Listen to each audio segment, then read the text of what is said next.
Mamlakatimiz hayotiga oid yana bir e'tirof. Xalqaro valyuta jamg'armasi O'zbekistonning 2024-yildagi iqtisodiy faoliyati natijalari bo'yicha hisobotini e'lon qildi.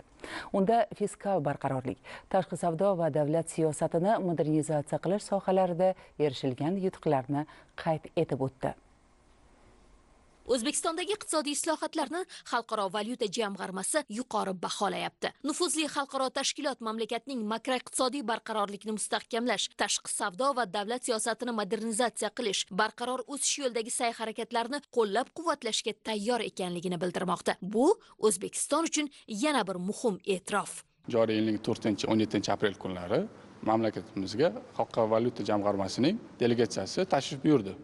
Ekspertlarning ushbu tashrifi davomida Markaziy bank bilan maslahatlashuvlar doirasida bir qancha uchrashuvlar bo'lib o'tdi. Ushbu uchrashuvlarda 2024-yilda iqtisodiyotda shakllangan sharoitlar, pul kredit siyosati va makroprudensial siyosatdagi o'zgarishlar, tashqi sektor tahlili, shuningdek 2025-yil uchun rejalar va prognozlar atroflicha muhokama qilindi va bu missiyaning yakuniy hisobotida ijobiy baholandi. Xususan, 2024-yilda yalpi ichki mahsulot real o'sishi 6,5% ni tashkil etib, ekspert xulosalariga ko'ra 2025-yilda ham iqtisodiy o'sish sur'atlari barqaror bo'lishi kutilmoqda.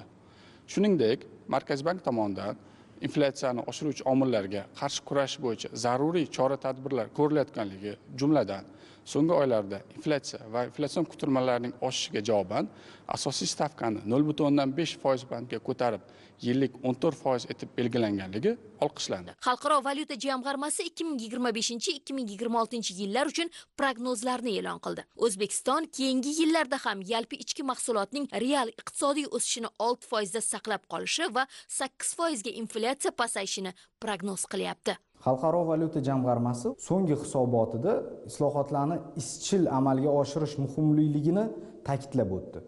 Ayniqsa fiskal barqarorlik, tashqi savdo va davlat siyosatini modernizatsiya qilish sohalarida erishilgan yutuqlarni qayd etib o'tdi. Joriy makroiqtisodiy ko'rsatkichlarga keladigan bo'lsak, O'zbekistonda barqaror ichki talab iqtisodiyotni yuqori o'sish sur'atlarini asosiy omili bo'lib qolmoqda.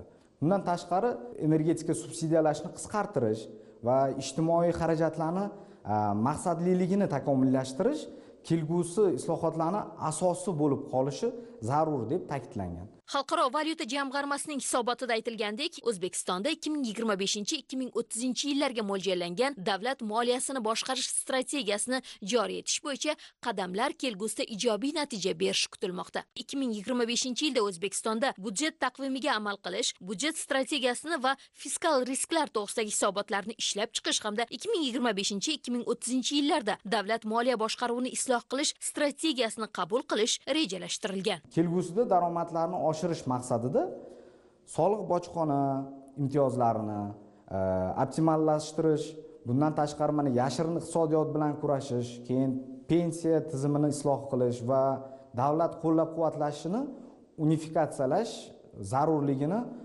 va buni ustida islohotlarni bajarish ustuvor yo'nalish bo'lishini bizga mana ta'kidlab etishdi.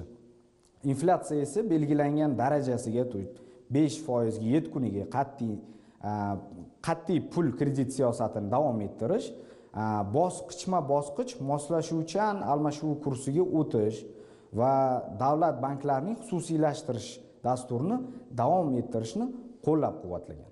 Xalqaro valyuta jamg'armasi O'zbekistonning iqtisodiy islohotlarni amalga oshirishdagi muvaffaqiyati, jumladan Jahon savdo tashkilotiga kirish yo'lidagi yutuqlarni, Markaziy Osiyo va Yevropa ittifoqi mintaqalari bilan hamkorlikni mustahkamlash, shuningdek manfaatlar to'qnashuvi to'g'risidagi qonunning qabul qilinishi va korrupsiyaga qarshi virtual akademiyaning tashkil etilishini yuqori baholadi. Bir so'z bilan aytganda, Xalqaro valyuta jamg'armasi maslahatlashuvlari O'zbekistonda amalga oshirilayotgan islohotlarning ijobiy sur'atlarini yuqori baholab, soliq, budjet va pul kredit siyosatida intizomni saqlash, tarkibiy islohotlarni kuchaytirish bo'yicha harakatlarni davom ettirishni qo'llab-quvvatlaydi. Ushbu harakatlar iqtisodiyotning tashqi ta'sirlarga chidamliligini mustahkamlaydi va barqaror o'sishini ta'minlashda katta qadam bo'ladi.